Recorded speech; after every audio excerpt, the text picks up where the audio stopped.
안녕하세요. 마음의 지혜를 탐구하는 시간입니다. 혹시 여러분 주변에 누가 봐도 좋은 환경에서 자란 것 같은데 특별한 이유도 없이 유독 이기적이고 자기중심적인 태도를 보이는 사람이 있나요? 가족이나 친구들은 모두 선량하고 좋은 사람들인데 왜 그 사람만은 마음의 문을 굳게 닫고 타인을 밀어내는지 이해하기 어려웠던 경험 한 번쯤은 있으실 겁니다. 사람들은 그에게 사랑을 주려 하지만 그는 마치 너희의 호의 따위는 필요 없어. 나에게 필요한 건 오직 나 자신과 나의 만족뿐이야 라고 말하는 듯 모든 건강한 관계의 시도를 무시해버리곤 하죠. 오늘 우리는 바로 이 풀리지 않는 수수께끼, 즉 뚜렷한 불행이나 트라우마 없이도 나르시시스트가 되는 사람들의 마음에 대해 깊이 들여다보고자 합니다. 이 문제는 단순히 한 개인의 성격 문제를 넘어 우리 주변의 많은 관계 속에서 깊은 상처와 의문을 남기기 때문입니다. 지금부터 여러 가슴 아픈 사연들을 통해 그 근원을 함께 파헤쳐 보겠습니다. 첫 번째 사연입니다. 한 분께서 이런 질문을 보내주셨습니다. 저는 나르시시스트가 될 만한 이유가 전혀 없어 보이는 한 친구 때문에 몇 년째 혼란스럽습니다. 제가 아는 한 그는 정말 좋은 유년 시절을 보냈습니다. 그의 가족과 주변 친구들 모두 아주 괜찮은 사람들이고요. 그런데 도대체 어떻게 그런 사람이 그렇게까지 이기적이고 모든 일에 반대부터 하는 청개구리 같은 사람이 될 수 있었을까요? 주변 사람들은 그를 사랑하고 싶어 하지만 그는 누구에게도 결코 틈을 주지 않습니다. 이 사연을 들으니 마치 단단한 벽에 대고 이야기하는 듯한 답답함이 느껴집니다. 우리는 최선을 다해 존중과 선의를 보여주려 하지만 상대방은 오히려 그 모든 것을 귀찮아하며 내 방식대로 할 테니 내 인생에서 비켜줘 라는 태도로 일관합니다. 어떤 건강한 제안을 해도 그들에게는 전혀 감흥을 주지 못하는 것 같죠. 이번에는 완전히 다른 관점, 너무나도 가슴 아픈 부모님의 사연입니다. 수많은 영상들이 나르시시스트 부모에게서 살아남은 자녀들의 이야기를 다루더군요. 하지만 저는 바로 그 부모입니다. 제 딸은 어릴 때부터 유난히 힘든 아이였습니다. 학창시절 내내 자신이 여왕벌이 되어야 했고 늘 힘없는 아이를 희생양 삼아 다른 친구들을 이간질했습니다. 저에게도 무례하게 굴었고 저를 대놓고 무시하는 행동을 서슴지 않았죠. 저희에게는 정말 훌륭하게 자란 다른 아들 셋이 더 있습니다. 그런데 2년 전 당시 32살이었던 딸이 갑자기 저희 부부가 자신을 학대했다고 선언하며 온 가족과 연락을 끊어버렸습니다. 평생에 걸친 딸의 잔인한 행동들을 지켜봐온 우리 가족 모두는 그저 망연자실할 뿐입니다. 이 사연은 듣는 것만으로도 마음이 무거워집니다. 많은 전문가들은 성인 나르시시스트의 원인을 어린 시절의 깊은 트라우마나 부모의 잘못된 양육 방식에서 찾곤 합니다. 물론 그것이 많은 경우에 사실이기도 합니다. 하지만 이런 분석은 때로 이 사연의 부모님처럼 최선을 다해 자녀를 사랑으로 키운 분들에게는 감당하기 힘든 죄책감의 멍에를 씌우기도 합니다. 그분들은 아마 이렇게 항변하고 싶을 겁니다. 만약 우리 집의 모든 순간을 카메라로 찍었다면 보여줄 수 있습니다. 저는 소리치지도 수치심을 주지도 비난하지도 않았습니다. 최선을 다해 좋은 환경을 만들어주려고 노력했습니다. 다른 아이들은 모두 잘 자랐는데 왜 이 아이에게만 이런 일이 일어났는지 도무지 알 수가 없습니다. 저는 결코 그런 끔찍한 부모가 아니었습니다. 마지막으로 사랑 없는 결혼 생활에 갇혀버린 한 남편의 이야기입니다. 저는 수년간 사랑 없는 결혼 생활에 갇혀 있었습니다. 왜 제 사랑과 보살핌이 아내에게 전혀 돌아오지 않는지 이해할 수 없었죠. 제가 아내를 행복하게 해주기 위해 무슨 짓을 해도 그녀는 전혀 관심이 없었습니다. 마음에 유대감이란 존재하지 않았어요. 저는 일상적으로 가치 폄하, 거절, 무시, 침묵의 벌, 배은망덕, 거짓말, 그리고 비꼬는 말투에 시달려야 했습니다.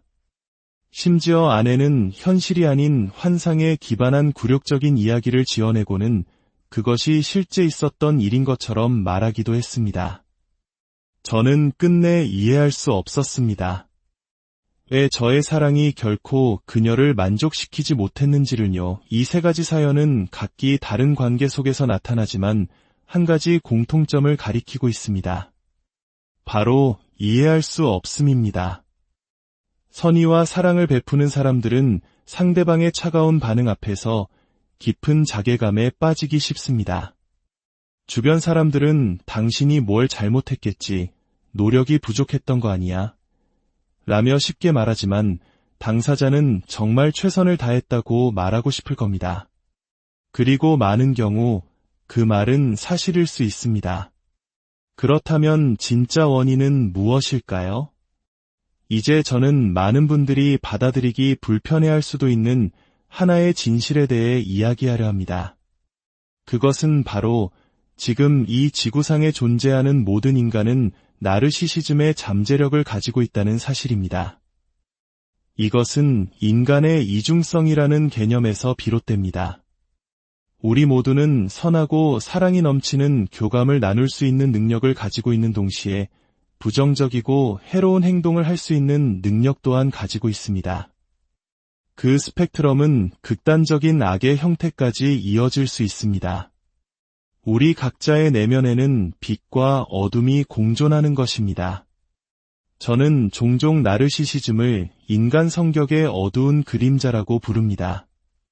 당신의 과거를 한번 깊이 되돌아보십시오.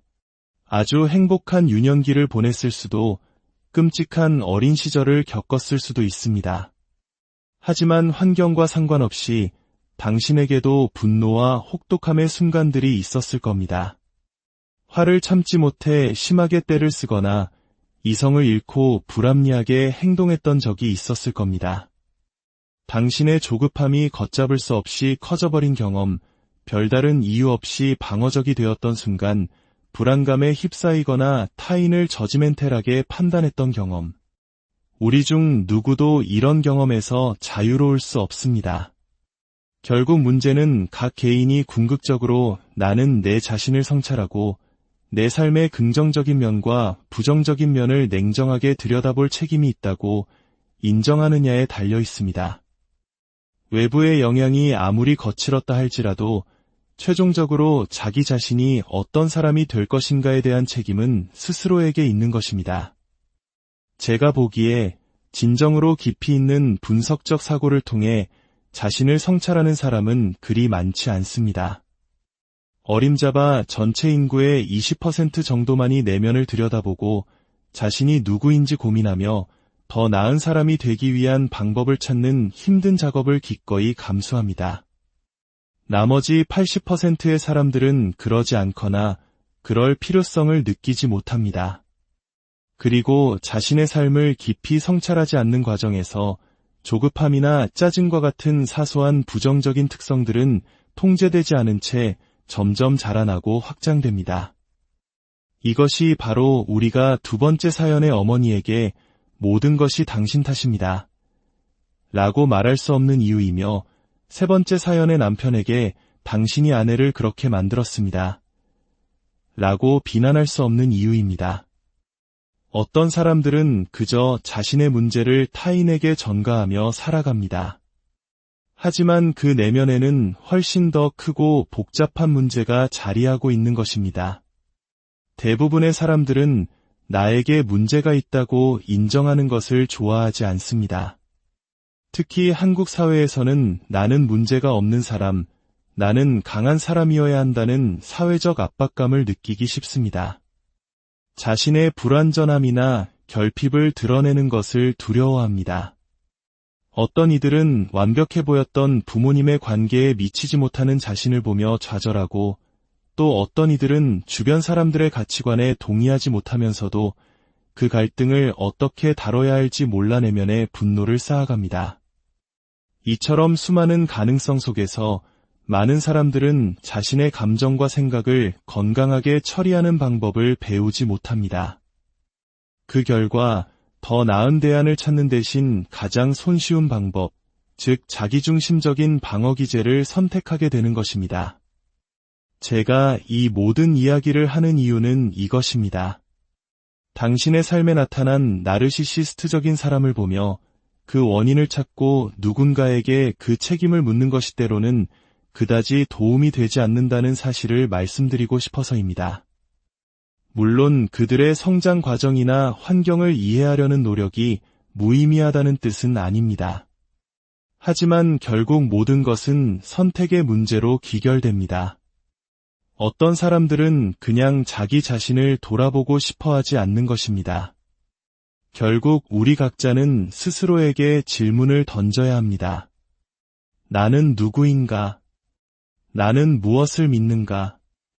내가 반드시 직면해야 할 나의 가장 큰 부정적인 면은 무엇인가? 나 자신과 타인에게 해가 될 수 있는 나의 취약점은 무엇인가? 그리고 이 질문들에 기꺼이 정직하게 답하려는 의지가 있어야 합니다. 이러한 성찰을 거부하는 사람들은 특히 긴장과 갈등의 순간에 자신의 부정적인 면이 폭주하는 것에 취약해질 수밖에 없습니다. 그러므로 첫 번째 사연의 친구에게, 두 번째 사연의 어머니에게, 그리고 세 번째 사연의 남편에게 저는 이렇게 말씀드리고 싶습니다. 그들의 행동에 대한 책임을 당신이 짊어지려고 하지 마십시오.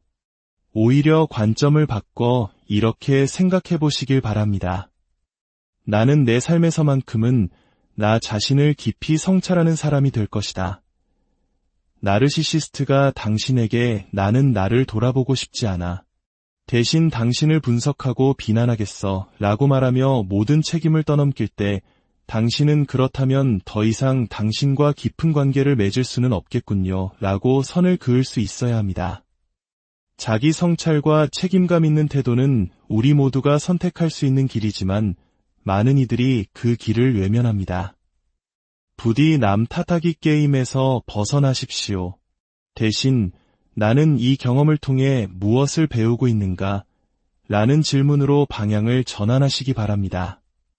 당신은 언제나 타인에게 열려있고 다가갈 수 있는 사람이 되십시오. 만약 언젠가 그 나르시시스트가 마음을 바꿔 당신처럼 자기 성찰의 길에 동참하고 싶다고 말한다면 그때 기꺼이 그를 맞아줄 수 있도록 준비되어 있으면 됩니다. 하지만 만약 그렇지 않다면 당신은 더 이상 그들의 짐과 당신 자신의 어려움까지 모두 짊어질 필요가 없습니다. 당신이 할 수 있는 최선을 다하고 당신 앞에 있는 그 사람 역시 스스로에 대한 책임을 져야 한다는 사실을 기억하십시오. 오늘 이 이야기가 당신의 마음에 작은 울림을 주었다면 구독과 좋아요를 통해 저희에게 힘을 실어주시길 부탁드립니다. 당신의 이 작은 행동이 보이지 않는 곳에서 비슷한 아픔을 겪고 있는 또 다른 누군가에게 이야기가 닿을 수 있는 다리가 되어줄 것입니다. 당신의 선한 영향력이 누군가에게는 큰 위로와 깨달음이 될 수 있습니다. 부디 당신의 삶이 타인의 문제에 갇히지 않고 당신 자신을 위한 건강한 평온과 지혜로 가득하기를 진심으로